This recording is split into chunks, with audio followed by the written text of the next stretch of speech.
92년을 도둑 맞았다. 안녕하세요. FM 영화음악의 정은임입니다. 어제 아침에 선배 한 분이 그러시더라고요. 바빠서 일기를 1년간 안 썼더니 지난 한 해에 무엇을 했는지 도통 모르겠다. 마치 시간을 몽땅 도둑 맞은 것 같다고요. 정말 그렇습니다. 저도 이 일기와는 별도로 그날 있었던 일, 갔던 곳을 꼭 메모해두는 수첩이 있는데요. 저는 그 수첩을 추억의 장아찌라고 불러요. 장아찌를 담그듯이 종이 갈피마다 기억들을 담아두었다가 어느 날 펼쳐보면요. 마치 장아찌를 한 입에 헛물었을 때 입안에 퍼지는 그 강렬한 맛처럼 기억들이 생생하게 되살아나거든요. 추억의 장아찌. 여러분도 올해 한번 만들어 보시면 어떨까요?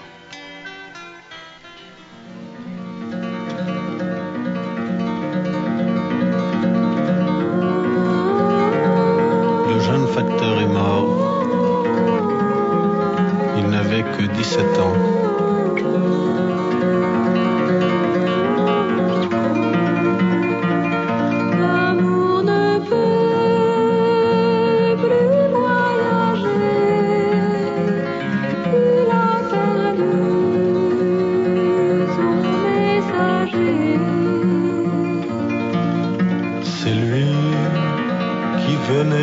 Chaque jour, les bras chargés de tous mes mots d'amour. C'est lui qui portait dans ses mains la fleur d'amour cueillie dans ton jardin.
Pour nous de maintenant.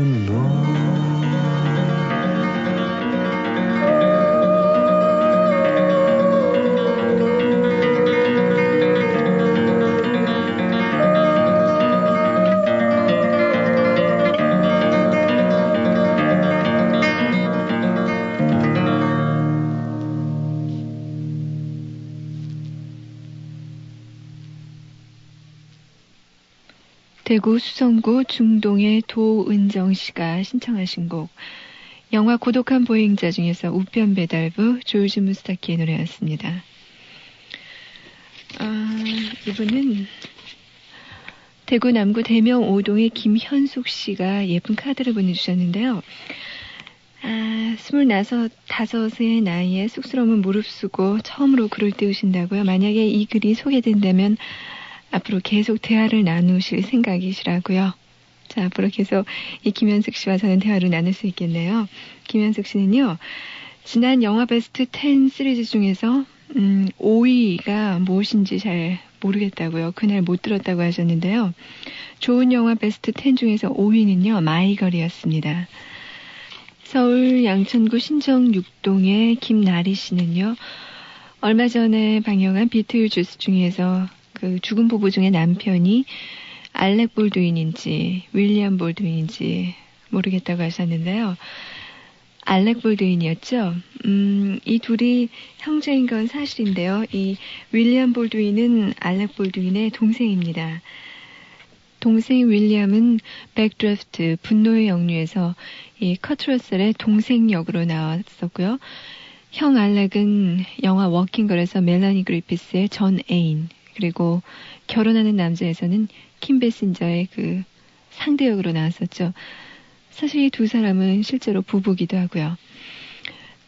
이 알렉이 스타로 발돋움한 것은 바로 붉은 10월이라는 영화를 통해서였는데요.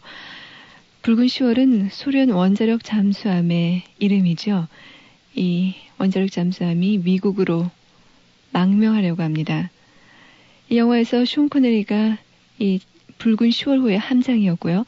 그 상대역인 미 CIA의 분석 전문가가 바로 알렉 볼드윈이었죠. 아주 박진감 넘치는 영화 붉은 10월의 메인 타이틀곡 듣습니다. 붉은 10월 찬가.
Salutat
신세대 펜시 크리아트. 우와, 넌 온통 크리아트구나. 그럼 문구용품은 기본이고 생활용품, 장식용품도 모두 크리아트야. 어쩜 이렇게 우리 느낌을 꼭 집어낼 수 있을까? 그러니까 바른 손이지. 신세대 펜시의 모든 것 크리아트. 여드름 박사들이 다 모였네. 여드름 치료엔 뭐가 제일이야? 끈기 있는 치료가 제일이야. 천만에 전문가와 상담하는 게 제일이야. 아젤리아. 잠깐, 모두 다 맞아. 하지만 피부를 사랑하는 게 제일이야. 아 참, 새로 나온 아젤리아가 있었지. 여드름 치료엔 피부를 사랑하는 아젤리아. 한국 쉐링. 대학에 가? 말아? 직장을 옮겨? 아니면 직업을 바꿔볼까? 17에서 25까지. 갈등이 17에서 기로에선 25가지. 나의 길을 찾기 위해 지금 챙겨둬야 할 모든 것. 17에서 25까지. 도서출판 도설. 여자 편도 있죠? 어째서 사람을 사랑한 게 죄가 됩니까? 나는 학생이 아니라 한 사람의 완전한 남자를 사랑했어요. 제라르 어디 있어요? 사랑을 위해 죽다. 관습에 항변하는 사랑의 용기, 지금 서점에 있습니다. 사랑을 위해 죽다. 도서출판 한림원. 우리들만 아는 이야기, 순분예술학교. 사랑과 자유가 있는 순분예술학교. 제1부 사랑대달부, 눈물 같은 느낌표. 제2부 인생연습장, 행복의 물음표. 정지우 기획소설, 순분예술학교. 서점에 있습니다. 도서출판 고려원. 4년 동안 기다려온 본조비의 새 앨범 Keep the Faith.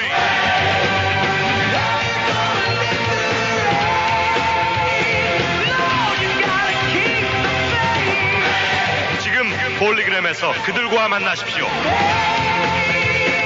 폴리그램. 20살 직은 너무 평범하다고 생각지 않으세요? 지금 바꿔보세요. 에띠야. 20살 감성의 파운데이션 란제리. 사랑의 피너스.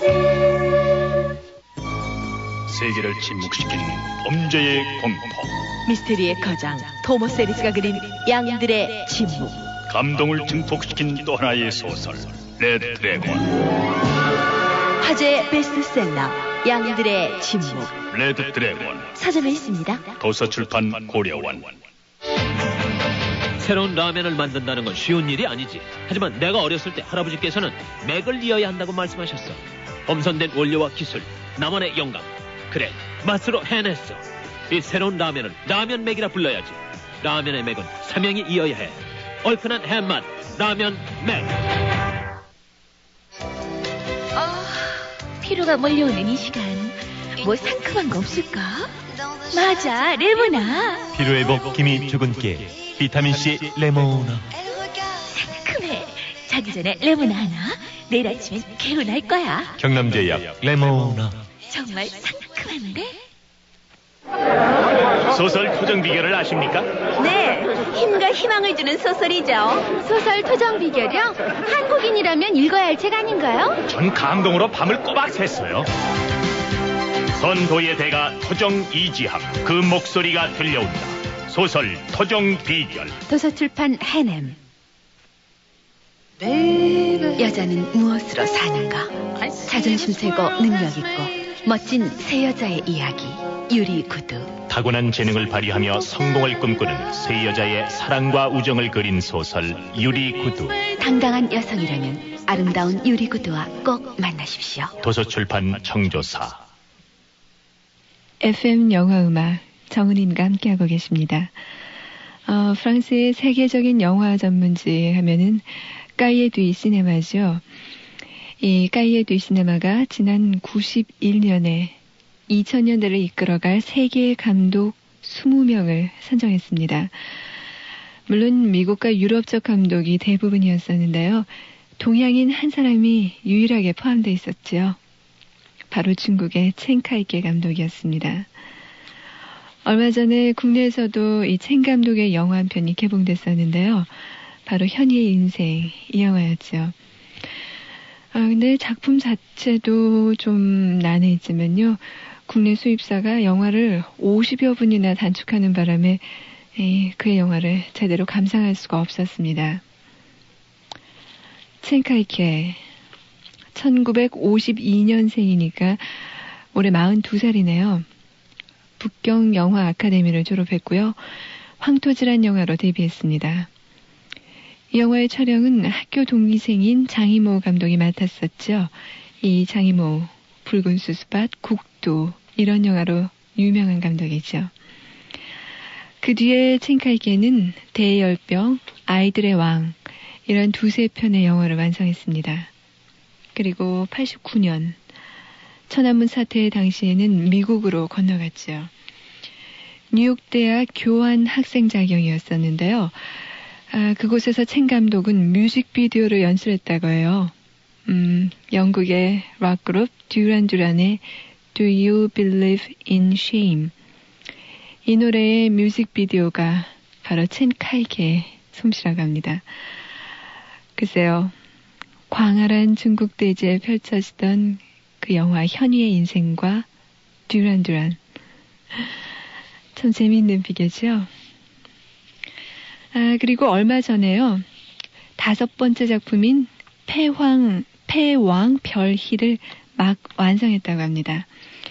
자, 오늘 새 영화는 먼저 첸 카이케 감독의 패왕별희에 대해서 알아봅니다. 패왕별희.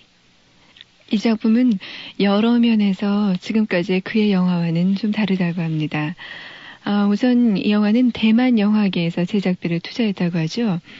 그리고 홍콩 배우 장국영, 중국 대륙의 공리 장퐁이가 주연을 맡고 있습니다.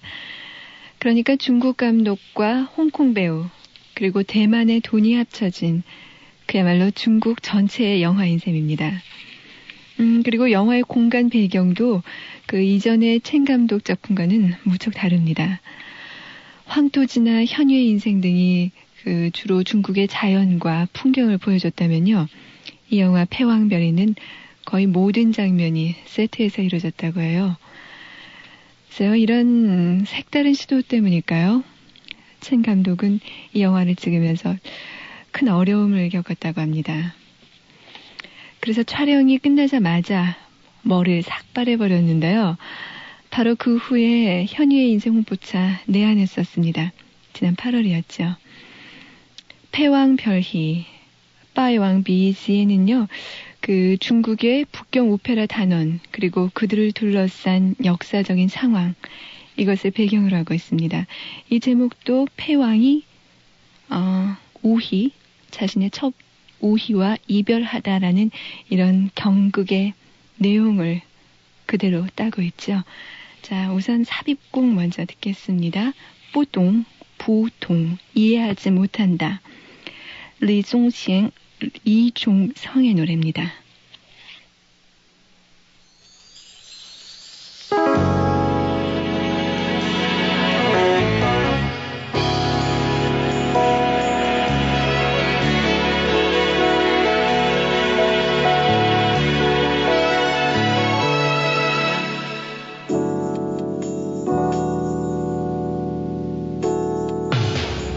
你说的话我永远不懂，你的情绪我无法琢磨，两颗心又怎么能相同？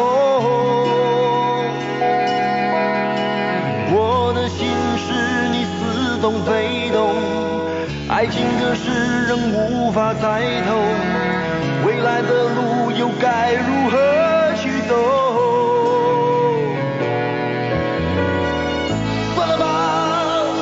好吗？为何还要留恋梦中？算了吧，好吗？人生终究还是一场空。我的心是你似懂非懂，爱情的事仍无法猜透，未来的路又该如何去走？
法猜透，未来的路又该如何去走。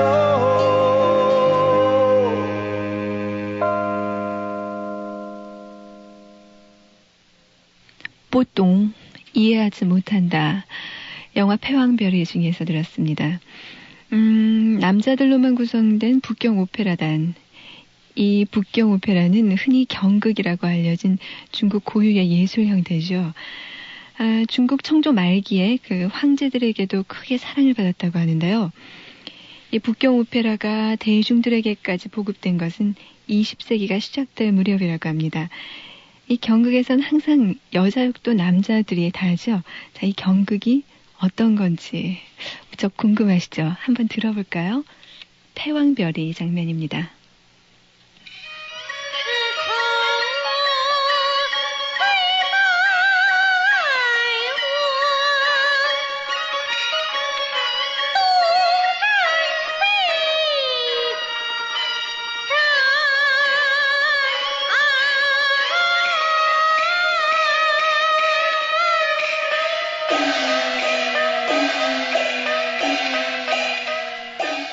어떠세요? 이제 대강 어떤 분위기인지 짐작이 가십니까? 경극 빠이왕지의 빠이왕비지의 패왕이 첩 우희와 이별하는 장면이었습니다. 방금 들으신 그 목소리는요, 그 우희 역을 맡았던 배우의 목소리였어요. 이 영화 속의 시간은 1925년부터 79년까지입니다. 하지만 얘기 대부분은 50년대를 중심으로 전개됩니다. 1926년 2명의 남자가 북경 오페라단 훈련원에 들어갑니다. 바로 정접이, 장국영과 단소루, 장풍이었습니다. 이 소루는 큰 체격과 남성다움으로 주로 남자 역을 맡고요. 접이는 예쁘장한 얼굴과 작은 체격 때문에 항상 여자 역을 맡습니다. 뛰어난 재능으로 경극 단원 중에서 최고의 인기를 얻은 두 사람. 이들의 합작품이 바로 패왕별입니다. 소루가 패왕 역을 맡고 정접이가 그의 첩인 우희 역을 맡는 경극이죠. 시대가 바뀌어 중국의 공산당이 들어섭니다. 당에서는 정접이를 인민배우로 선정합니다. 공산당의 홍보를 위해서 무대에 서야 하는 접이. 그는 자신의 예술을 사랑했던 옛 관객, 그리고 그 시절이 그립습니다. 또 다른 역사의 변화. 접이는 이번에는 또 일본인들 앞에서 노래를 불러야 합니다. 하지만 진정한 예술인 그에게는 그런 사실이 아무렇지도 않습니다. 일본의 아오키 대주는 경극을 이해하는 사람이었기 때문이죠. 하지만 그들이 강요하는 일본식의 경극은 거부합니다. 그리고 중국을 사랑한다는 전단을 공연 중에 뿌리게 되죠. 이 때문에 접이는 죽음의 위기까지 맞게 되는데요. 목숨과 맞바꿔야 할 최후의 결정. 이것이 이번에는 그를 기다리고 있습니다. 일본군의 침략과 국민당, 공산당, 이들이 밀고 밀리는 상황에서의 중국 대륙. 당대 최고의 인기를 누리던 경극 배우 정접이와 소루는 결국 역사의 꼭두각시로 변하고 말죠. 예술에 대한 이상과 환상을 쫓아가는 정접이, 현실에 타협해버린 단소루, 그리고 이 두 사람과 삼각관계를 이루는 여인 국선. 패왕별이는 이 세 사람의 삶과 사랑이 역사적인 배경 속에서 파란만장하게 그려지고 있습니다. 영화 패왕별이의 주제곡 듣습니다. 땅아이 정왕시, 당애이 성왕사. 사랑은 이미 옛일이 되고 말았네. 이몽룡과 이종성의 노래입니다.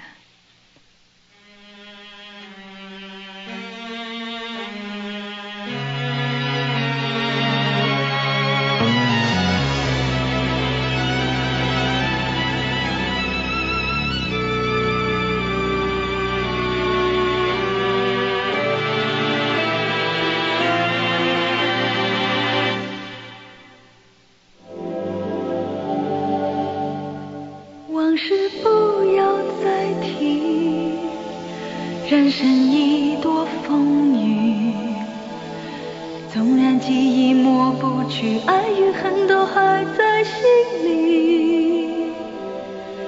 真的要断了过去，让明天好好继续。你就不要再苦苦追问我的消息。爱情它是个难题，让人无限神秘。忘了痛或许可以，忘了你却太不容易。你不曾真的离去，你始终在我心里。我对你仍有爱意，我对自己无能为力。我仍有梦，依然将你放在我心中，总是容易被往事打动，总是为了你心痛。一夜流连岁月中，无意的柔情万种。不要问我是否再相逢，不要管我是否言不由衷。为何你不懂？只要有爱就有痛，有一天你会知道，人生没有我并不会不同，只是已经太匆匆。我好害怕总是泪眼朦胧，忘了我就没有用，将往事留在风中。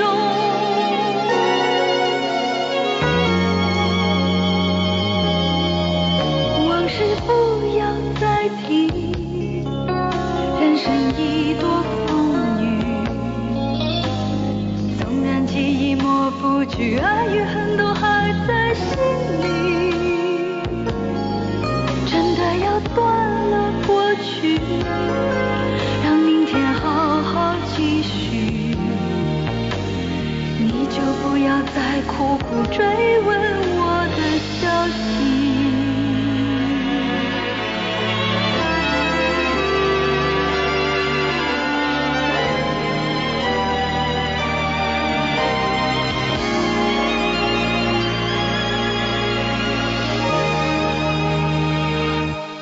为何你不懂？只要有爱就有痛，有一天你会知道，人生没有我并不会不同，只是已经太匆匆。我好害怕总是泪眼朦胧，忘了我就没有用，将往事留在风中。为何你不懂？只要有爱就有痛，有一天你会知道，人生没有我并不会不同，只是已经太匆匆。我好害怕总是泪眼朦胧，忘了我就没有痛，忘了你也没有用。将往事留在风中。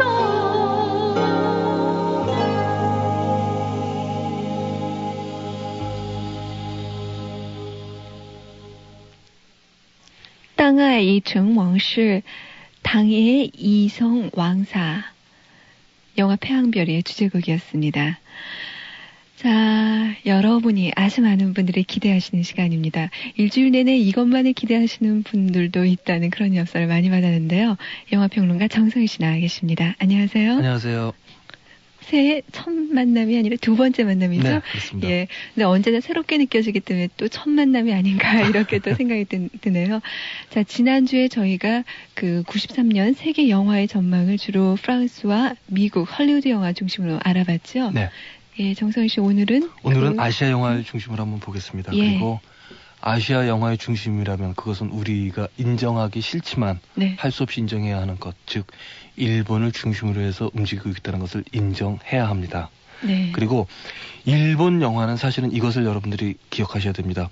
일본 영화는 처음 시작할 때부터 마치 헐리우드 영화, 프랑스 영화라는 것이 독립 명사처럼 영화하는 사람들 사이에 쓰이는 것처럼 네. 일본 영화는 무성 영화 시대 때부터 이미 세계 수준이었었습니다. 예. 즉 잘못 알려진 대로 라쇼몽을 통해서 세계 영화의 일본 영화가 알려졌다는 것은 거짓말입니다. 그들은 그런가요? 이미 네. 무성 영화 시대 때부터 거의 세계 영화 수준에 필적할 만한 영화들을 만들어 냈었습니다. 글쎄요. 그래서 영화사 책 같은 걸 보면 꼭 일본 영화들이 그 각 시대별로 한두 편씩 끼어 있더라고요. 네, 그렇습니다. 그리고 무성 영화 시대 때 만들어진 그 미쳐버린 페이지라는 영화는 지금도 수많은 영화 사가들에 의해서 무성 영화의 가장 훌륭한 영화 중에 하나라고 꼽히고 있습니다. 네. 그렇다면 네. 93년 일본 영화는 지금 어디에 와 있는가를 물어본다면 일본 영화 평론가들은 이구동성으로 한숨을 내쉬며 사망 진단을 내리고 있습니다. 그것은 이런 이유가 있습니다. 일본 영화의 이른바 50년대 거장 세대라고 불리우는 그 이름도 유명한 구로자와 아키라를 비롯하여 스즈키 세이준 같은 감독들이 침묵을 지키고 있습니다. 또 아키라의 영화는 사실은 그 카게무샤나 란이라는 영화가 80년대에 만들어졌었는데 그 이후 찍은 꿈 같은 영화들은 실망스럽기 짝이 없습니다. 도대체 아키라의 마술은 다 어디로 간 것인가라는 것이 평론가들의 일반적인 반응입니다. 그리고 60년대 세대들이 그야말로 몰락해버렸습니다. 아무도 더 이상 영화를 제대로 찍는 감독이 없다는 평가가 나올 지경입니다. 70년대는 일본 영화 사상 가장 예술적으로 최악의 시기를 맞은 해이기도 합니다. 그리고 80년대는 그 영화과 출신의 우수한 인재들이 영화가 아니라 CF로 빠져나갔습니다. 그래서 일본 영화계는 텅 비었다라는 얘기까지도 듣고 있습니다. 그런 일본 영화계를 한번 살려보자라고 만들어진 것이 1986년에 1회를 맞이한 동경국제영화제입니다. 이 동경국제영화제는 일본의 큰 백화점 중에 그 빠르코 백화점이라고 있습니다. 그 동경에 가시면은 세 개의 백화점이 마치 삼각형을 그리듯이 그 시부야라는 거리를 중심으로 세워진 백화점이 있는데요. 이 거대한 빠르코 백화점과 파나소닉 이 돈을 합작하여 만든 영화제였었습니다. 정지영 감독이 네, 맞습니다. 하얀 전쟁으로 그랑프리를 받은. 그런데 이 영화제는 91년 이후에 경연제에서 매년 하는 것으로 바뀌었는데 여기 문제가 생겼습니다.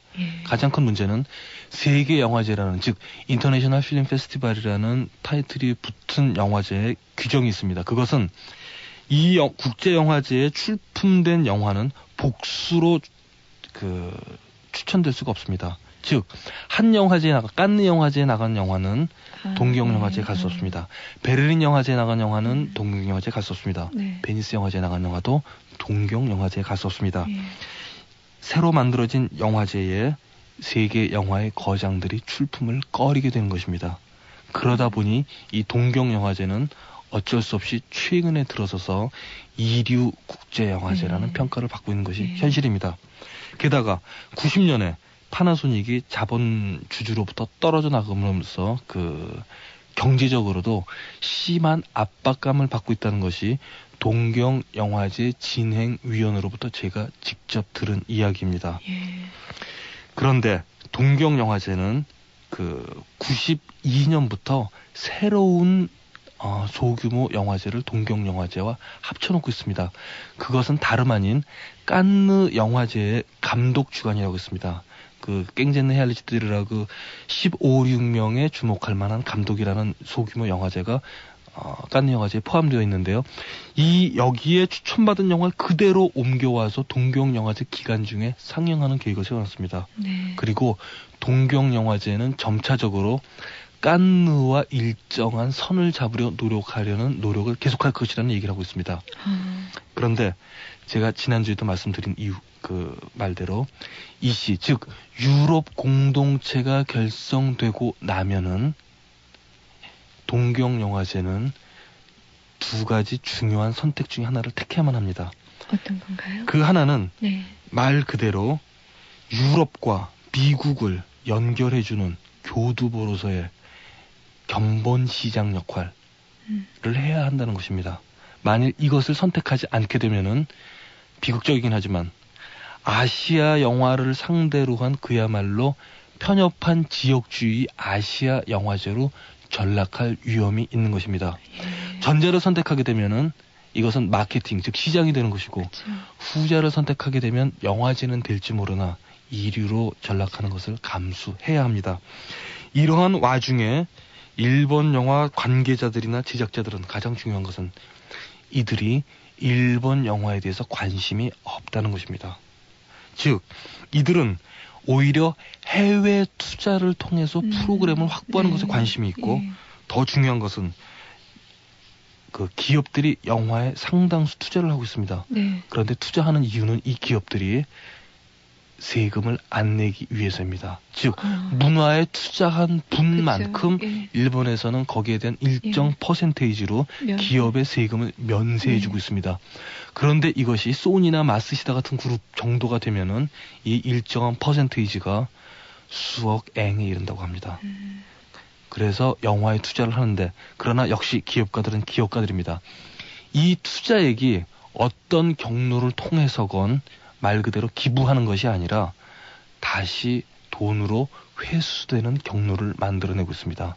그리고 그것을 만들어내기 위한 이들의 노력은 감독들을 위한 투자가 아니라 말 그대로 그 테크놀로지에 투자를 해서 새로운 이를테면 그 일본의 유명한 바로 디스크맨이라든가 또는 비디오의 신상품이라든가 이런 것을 개발하는 쪽으로 초점이 맞춰져 있다는 것입니다.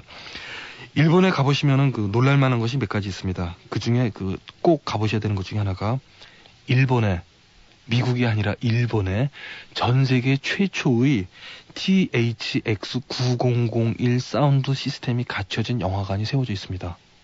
아, 세계 최초로 일본에요? 그렇죠. 그리고 이것은 미국에도 아직 안 만들어져 있습니다. 즉 조지 루카스가 개발한 이 사운드 시스템을 처음 설치한 곳이 일본이라는 것은 아주 의외입니다.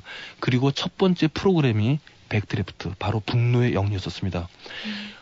우연한 기회로 이것을 바로 이 극장에서 제가 분노의 영유를 볼 기회가 있었는데 선전 문구 그대로였었습니다. 우리나라에서 백드래프트라는 영화를 보신 분들은 이 영화의 10분의 1도 안 보신 것이라고 생각하면 틀림없습니다. 이것은 과장이 아닙니다. 이 설명문에 따르면은 입체 영화는 영화 개발에서 실패했습니다. 즉 저처럼 안경을 낀 사람은 안경을 또 끼고 본다는 것이 여간 고역이 아닙니다. 그렇죠. 입체하니까. 그렇죠라고 말씀하시니까 제가 굉장히 쑥스럽네요. 그런데 사운드는, 소리는, 음향은 극장을 돌아다니게 설계할 수 있다는 것을 착안했습니다. 그리고 분노의 영유에서, 즉 백드래프트 현상, 공기가 다 산화되었다가 문을 열어 새로운 공기가 보급되는 순간 마치 폭발하듯이 불이 터져 나오는 그 순간 사운드가 극장 관람석에 앉아있는 제 몸을 뚫고 나갑니다. 그런 느낌이 드나요? 그런 느낌은 처음이었습니다. 예. 그리고 또 하나, 전 세계 최초로 이들은 놀라운 작업에 착수했습니다. 즉 HDTV 기술만 갖고 하이 데피니션, 우리나라는 고화질을 고급 텔레비전, 고품이라고 번역하여 만천하의 사람들을 다 웃기게 만든 그 바로 HDTV 영화 기술로 영화를 만드는 작업에 착수했습니다. 그리고 그 첫 번째 영화는 자신들의 감독들이 찍은 영화가 아니라 빔 벤더스의 이 세상 끝까지, 또 피터 그린어웨이의 프로스페로의 북스였었습니다. 이것이 더욱더 개발 혁신이 이루어진다면은 일본 기술자들의 말에 의하면 2001년에 정은임 씨가 비디오 캠코더를 갖고 아라베이 로렌스 같은 70mm를 찍는 것이 가능해집니다. 믿어지지가 않는데요. 사실입니다. 그래요? 예. 그리고 마지막으로 이 테크놀로지들의 마지막 개발 단계라고 불리우는 동경에 가시면은 그 어뮤즈먼트 파크라는 것이 있습니다. 즉 건물 하나가 모두 그 놀이터 공원처럼 꾸미는 것인데 이 공간을 헐로그래피, 이를테면 입체 영상 공간을 만드는 것입니다. 그리고 그것이야말로 이들은 오히려 영화가 나아가야 될 방향이 아니라고 아닌가라고 생각하고 있습니다. 글쎄요, 너무 기술 개발 쪽으로 치우친 감도 있네요. 네. 자, 그럼 다른 아시아 세계 영화권에 대해서 또 이 프로의 그 주시죠. 홍콩 영화 좋아하시는 분들 많으실 겁니다. 예, 그리고 학생분들이 참 좋아하세요. 사실은 중국 영화라는 것은 그 중국이 세계의 중국이라는 말을 많이 하는데요. 네. 중국, 홍콩, 대만 그쵸. 그리고 2분의 1이 있습니다. 즉 화교권입니다. 예. 이들이 하나로 뭉친다면은 어떻게 보면은 헐리우드보다 더 큰 시장을 갖고 있을지도 모릅니다. 그런데 본토 중국은 영화에 한해서는 그 입장이 무엇인지 정확하게 설명하기가 어렵습니다. 왜냐하면은 한편으로 이들은 탄압하고 또 한편으로는 장려하고 있기 때문입니다. 즉 국내에서는 중국 국내에서는 네. 첸카이거나 아니면은 장이모우의 영화를 볼 수가 없는데 네. 뉴욕에는 중국 공사에서 세운 이들 영화를 팔기 위한 영화 회사가 설립되어 있습니다. 정부에서 그렇게 그렇죠. 만들어졌군요. 두 가지 카드를 동시에 갖고 있는 셈입니다. 이 시간에 그 앞서서 첸카이거 감독의 태양별이 네. 신작을 소개해 주셨는데요. 또 한 명의 중국 감독 장이모우가 있죠. 예. 두 감독은 어떤 의미에서는 그 중국을 대표하는 감독이기도 할 텐데요. 그러나 이 프로의 청취자분들이라면 바로 이 사람을 잊지 마십시오. 티안주앙주앙이라는 감독이 있습니다. 네. 이 사람의 그 말도둑이라는 영화는 네. 제 기억으로는 그리고 제가 지금까지 본 중국 영화 중에서는 제5세대 감독들 중에서 최고 걸작이라고 불러도 지나치지 않습니다. 하여튼 그럼에도 불구하고 첸카이거와 장이모의 영화가 국제적으로 평가는 받고 있지만 또한 이들은 중국 영화의 비극을 이야기하고 있습니다. 무슨 이야기냐면은 이들은 해외 자본과 함께 일할 수밖에 없는 처지에 놓인 것입니다. 네. 첸카이거 감독 같은 경우에는 해자왕 이후 즉 아이들의 왕 이후에는 유럽 자본을 끌어들여서 작업을 하고 있습니다. 그래서 현유의 인생이 칸느 영화제에 개봉되었을 때 네. 국적은 불행히도 중국이 아니라 독일, 영국, 프랑스라고 나와 있었습니다. 패왕별이도 마찬가지로 대만 자본을 끌어들였지만 네. 사실은 그 대만 자본을 정확하게 표현하면 일본 자본입니다. 예. 그리고 일본 배급권을 통해서 전 세계에 이 영화가 뿌려질 전망이라고 합니다. 더 불쌍한 사람은 장이모우입니다. 이 사람은 붉은 수수밭으로 베를린 영화제에서 그랑프리를 받았고 국두로 칸느 영화제에서 루이스 부뉴엘상, 홍등으로 베니스 영화제에서 감독상, 그리고 최근 기주 이야기로 그 베니스 영화제에서 그랑프리까지 거머쥐기는 했습니다. 그런데 아무도 영화 평론가들 중에서 아무도 이건 세계 영화 평론가들의 공통된 의견인데 아무도 장이모우를 예술가라고 부르지 않습니다.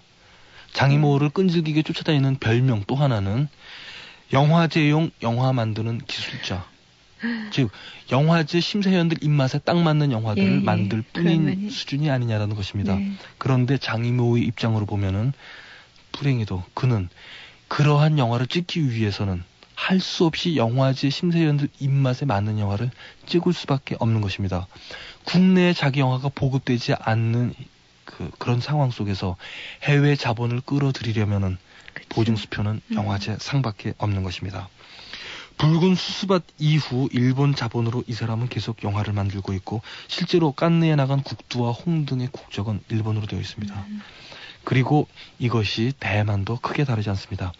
대만은 70년대 말에 영화 산업이 완전히 붕괴되어 있었습니다. 네. 게다가 대만은 끊임없이 중국을 되찾아야 한다라는 국민당의 정책 노선 때문에 그 국제적으로 고립되는 입장까지 놓이게 되었습니다. 그런데 대만이 영화 산업에 관심을 돌린 것이 아주 아이러니한 과정을 담고 있습니다. 어떤 과정인가요? 중국이 유엔에 가입하고 계속 수교를 맺어나가는 과정은 뒤집어서 얘기하면 대만 그 외교관들이 계속 쫓겨나는 과정들이 있습니다. 국제적 고립을 두려워한 대만 정부에서는 외교관들에게 대만이 그 어떤 정책을 펴야 할 것이냐 라는 것을 외교관들에게 자료를 서베이하라고 그랬습니다. 네. 그리고 이 자료들을 모으는 과정 속에서 대만 외교관들은 영화입니다. 라고 답장을 보냈습니다. 네. 그래서 대만 정부는 정부의 지원과 TV 프로듀서들을 대규모 데뷔시키면서 유학파들을 그 아주 좋은 조건으로 다시 귀국시켰습니다. 이 과정 속에서 국제적인 평가를 받은 사람이 바로 에드워드 양태창이라는 감독입니다. 이 사람은 그 미국 유학생인데요. 미국에서 돌아오자마자 이 사람은 이른바 미국에서 배운 영화 방법으로 대만 영화를 일신시키는데 성공하였습니다. 예. 그리고 여기서 각성하여 나도 그렇다라면 영화 해야지 라고 결심한 청년이 한 명 있었습니다. 이 청년은 그 전문 학교에서 영화를 공부했고 또 영화 단역 배우로도 출연했습니다. 그런데 감독이 너의 얼굴 갖고는 주연 배우하기 굉장히 힘드니 영화를 굉장히 좋아하는 것 같은데 다른 일을 해보는 것이 어떠냐 해서 소품 담당을 했고 조감독을 했고 감독을 하게 되었습니다. 바로 이 못생긴 친구가 후샤오시엔이었습니다. 이 감독은 펜쿠에서 온 소년으로 낭뜨 영화제에 초청을 받았고 그 이후 할아버지 집에서의 여름, 소년 시절은 지나가고 동년왕사로 알려진 이 영화와 연연풍진, 바람 속에 실려간 먼지로 계속 베를린 영화제, 베네치아 영화제에서 초청받았고 비정성시로 마침내 베니스 영화제 그랑프리를 받는 데까지 성공했습니다. 그리고 지금 이 사람은 제목은 결정되지 않았지만은 왜 그 조종 인형 있죠? 손으로 움직이는 인형.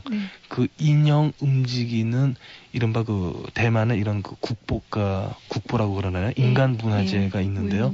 이 사람의 일생을 그린 영화를 준비하고 있다고 합니다. 그런데 이 사람도 같은 함정에 걸려들었습니다. 비정성시의 돈은 일본 자본입니다. 그리고 후반 작업은 모두 일본에서 끝냈고 베니스 영화제에서 그랑프리를 받는 데는 일본 사람들의 치열한 로비 활동이 주요했었던 것입니다. 그 이후 후샤오시에는 일본 자본과 함께 일할 수밖에 없게 되었고 그의 영화사의 지부가 동경에 있습니다. 그리고 장애모와 함께 기주 이야기나 홍등을 작업할 수 있게 된 것도 사실은 그러한 맥락에서 이해해야 합니다. 이 속도는 앞으로 더욱 가속화될 전망입니다. 그래서 고령가 소년 살인사건으로 양태창이라는 감독이 91년 동경영화제에서 비평가 대상을 받으면서 한 인터뷰가 가슴 아픕니다. 대만에서 영화를 한다는 일은 점점 더 어려운 일이 되어가고 있다. 외국 자본과의 합작 없이는 이제 대만에서의 영화는 불가능하다. 그러나 중국과 대만은 어쩌면 홍콩 앞에서는 배부른 이야기일 수도 있습니다. 왜냐하면 홍콩이란 나라는 1997년 이후에는 지도상에서 사라지기 때문입니다. 그래서 지금의 추세로 보건대 홍콩은 97년이 가까워지면 영화인들 중에서 아무도 홍콩에 남을 것 같지 않습니다. 그리고 그 패배주의의 아름다움이 홍콩 영화를 사랑하는 우리들을 매혹시키는 가장 기본적인 느낌이 될 것입니다. 그런데 불행한 사실은 지금 홍콩 영화를 움직이는 커다란 힘은 둘입니다. 한 사람은 성룡이고 또 한 사람은 서극입니다. 그런데 성룡의 폴리스 스토리 3편과 시티 헌터를 보고 있노라면 성룡은 도대체 어디로 가고 있는 것인가라는 그 불길한 예감을 지울 길이 없습니다. 서극은 새로운 전략을 세웠습니다. 이제 이 사람은 더 이상 감독이 아니라 프로듀서입니다. 그리고 모토는 한 가지입니다. 많이 벌어서, 많이 만들어서, 많이 벌어서 빨리 이곳을 뜨자.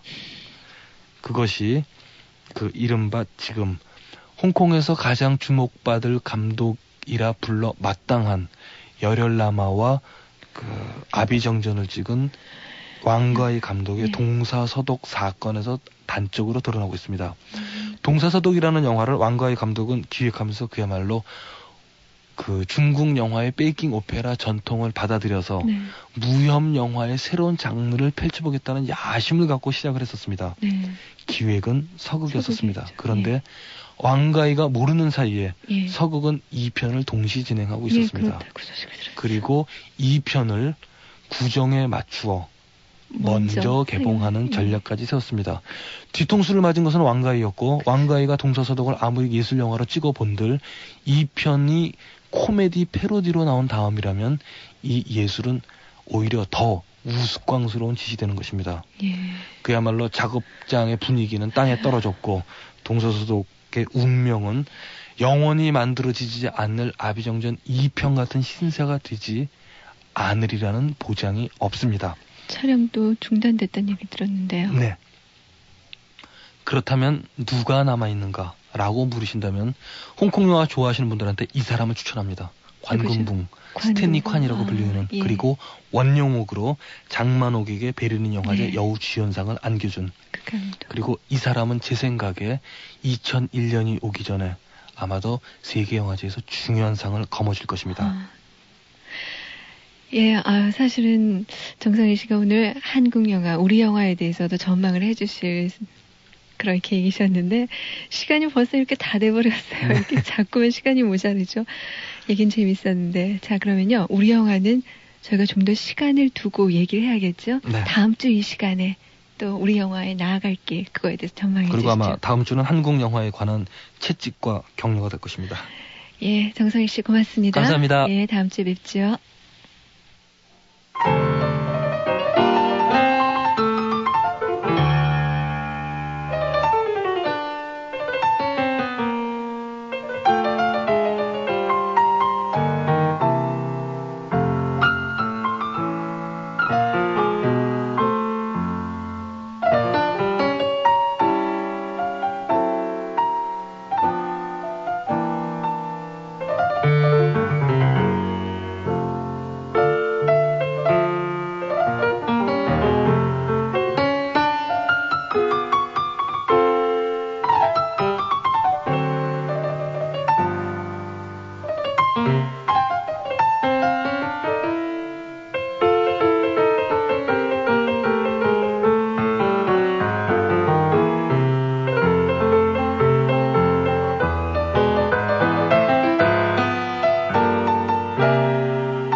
솜리마을에서 옥이라는 아주 마음씨 고운 고2 남학생이 신청해 주신 마지막 곡이었습니다. 영화 오즈의 마법사 중에서 Over the Rainbow, 스테판 그라펠리의 바이올린 그리고 얼 하인즈의 피아노 연주였습니다.